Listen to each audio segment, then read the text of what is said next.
भगवान शिव के प्रिय मास सावन की अंतिम सोमवारी पर जिले भर के शिवालयों में शिव भक्तों की भीड़ उमड़ पड़ी। अहले सुबह से ही भागलपुर व आसपास के सभी शिवालयों में शिव भक्तों के पहुंचने का सिलसिला शुरू हो गया था। खासकर महिलाओं में पूजा अर्चना को लेकर काफी उत्साह देखा गया। शहर समेत ग्रामीण क्षेत्र के शिवालयों में भी दिन भर शिव भक्तों का तांता लगा रहा। इस दौरान महिला व पुरुष श्रद्धालुओं ने शिवालय पहुंचकर भगवान भोलेनाथ पर फल फूल नैवेद्य भांग धतूरा बेलपत्र आदि चढ़ाकर पूजा अर्चना किया। इसके साथ ही श्रद्धालु पूजा करके शिवलिंग पर जलाभिषेक कर अपने पूरे परिवार एवं देश की मंगल कामना की। आज शहर के सभी शिवालयों में सुबह से ही शिव भक्तों की भीड़ उमड़ पड़ी थी। सभी मंदिरों में दर्शन के लिए भक्तों की लाइन लगी रही। पूजन के दौरान शिव भक्त हर हर महादेव के जयकारे लगा रहे थे। पूरा शहर हर हर महादेव के जयघोष से गुंजायमान था। शहर से लेकर गांव तक लोग शिव की भक्ति में लीन दिखे। पूजन को लेकर नगर के बूढ़ानाथ मंदिर, शिव शक्ति मंदिर, भूतनाथ मंदिर, मनस्कामना नाथ मंदिर के अलावे सभी शिवालयों में शिव भक्तों का तांता लगा रहा। वहीं अंतिम सोमवारी को लेकर हर शिवालयों के मंदिर कमेटी द्वारा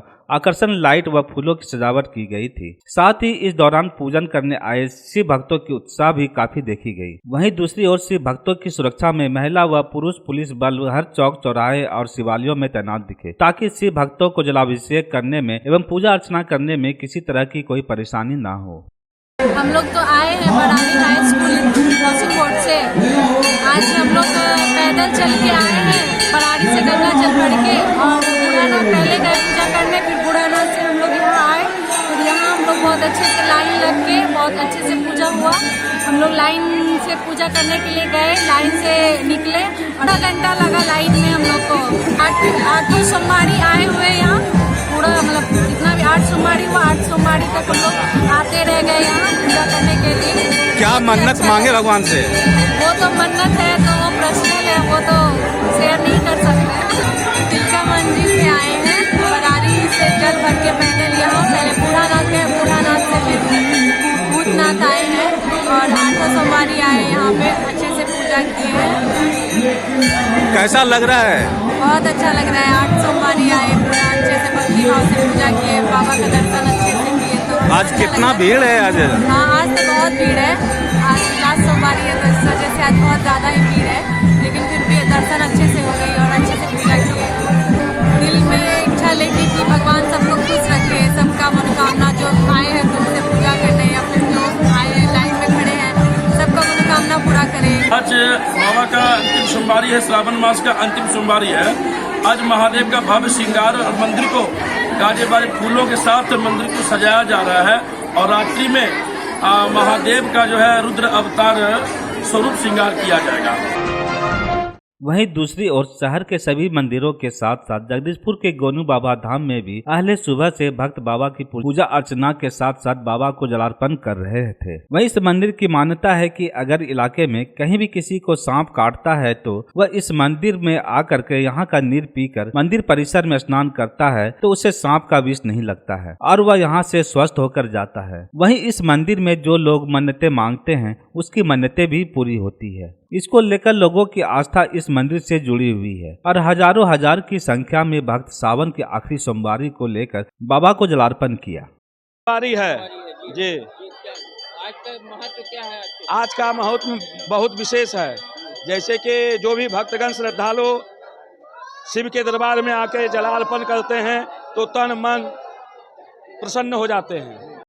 सुल्तानगंज में भी अजगबी नाथ में सावन के अंतिम सोमवारी को लेकर अजगबी नाथ मंदिर में शिव भक्तों का जनसैलाब उमड़ा। बताते चले कि सावन के अंतिम सोमवारी को बिहार, झारखंड, उत्तर प्रदेश, बंगाल, नेपाल, दार्जिलिंग सहित आसपास के इलाके के शिव भक्त एवं कांवरिया ने अजगबी नाथ के उत्तर वाहिनी गंगा घाट पहुंचकर गंगा में डुबकी लगाते हुए गंगा जल लेकर अजगबी नाथ मंदिर में स्थित बाबा भोलेनाथ के शिवलिंग में जलाभिषेक किया। अजगबी नाथ मंदिर में पूजा अर्चना करने को लेकर शिव भक्तों की काफी भीड़ रही। वहीं स्थानीय पुलिस पदाधिकारी सह थानाध्यक्ष प्रियरंजन के निर्देश पर पुलिस बल, महिला पुलिस बल के द्वारा लंबी लाइन लगाकर शिव भक्तों को पूजा अर्चना कराया गया। वहीं अजगबी नाथ मंदिर के महंत प्रेमानंद गिरी ने बताया कि सावन के अंतिम सोमवार का विशेष महत्व है। बाबा भोलेनाथ को गंगा जल, फूल, फल, द्रव्य चढ़ाने पर बाबा भोलेनाथ सबकी मनोकामनाएं पूर्ण करते हैं। अजगबी नाथ मंदिर उत्तर वाहिनी गंगा घाट से लेकर कच्ची कांवरिया पथ तक हजारों कांवरियों ने बोल बम हर हर महादेव के जयकारे लगाते हुए देवघर वैद्यनाथ धाम के लिए पैदल व वाहन से रवाना हुए। जिला पदाधिकारी के निर्देश पर सभी जगहों में सुरक्षा व्यवस्था के पुख्ता इंतजाम किए गए थे।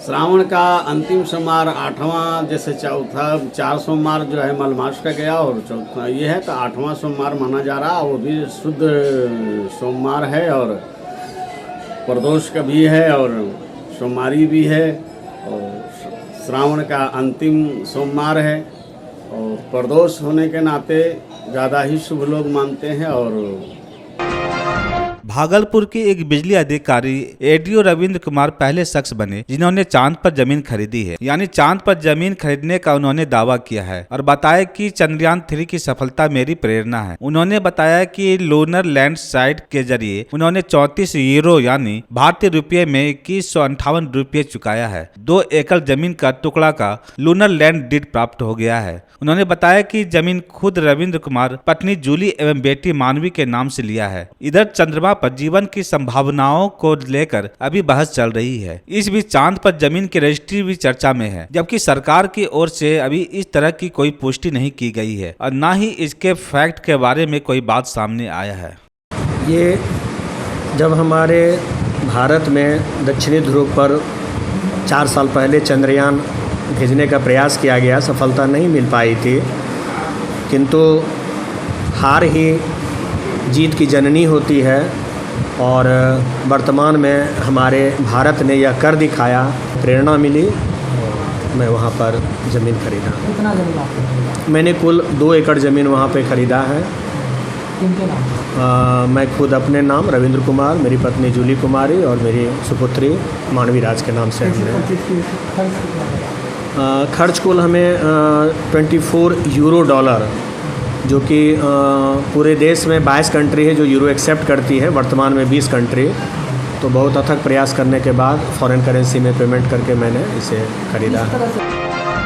जोगसर थाना क्षेत्र के घाट रोड के रहने वाले निरंजन यादव के मकान में किराए पर रह रहे 4 युवकों और एक युवती को संदिग्ध अवस्था में पुलिस ने हिरासत में लिया है। जोगसर थाना के एसआई शक्ति पासवान को गुप्त सूचना मिली थी कि यहां पर देह व्यापार का धंधा चल रहा है। इसके बाद एसआई शक्ति पासवान ने इसकी सूचना अपने वरीय पदाधिकारी को दिया और इसके बाद एक टीम के द्वारा छापेमारी की गई, जिसमें 4 युवकों को एक युवती के साथ संदिग्ध अवस्था में हिरासत में लिया गया है। मामले को लेकर मकान मालिक का कहना हुआ कि लड़का 10 दिन पहले ही मेरे मकान में आया था और पढ़ाई को लेकर उसने किराए पर रूम लिया था, लेकिन आज अपने दोस्तों के साथ मिलकर एक लड़की को लाया था, जिसको पुलिस ने अपनी हिरासत में ले लिया है। वहीं मोहल्ले की महिलाओं का कहना है कि यहाँ पर अक्सर इस तरह की घटना सामने आती है, लेकिन पुलिस के द्वारा कोई कार्रवाई नहीं की जाती। मोहल्ले में नशे का भी बड़े पैमाने पर उपयोग किया जाता है, जिसको लेकर आज तक कोई कार्रवाई नहीं की गई।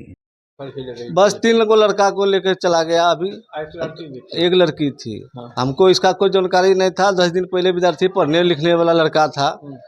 अब अचानक आज आया, अगर जानकारी हमको रहता तो खुद उसको मारपीट के थसका कर देते। बस थाना लेकर चला गया उसको।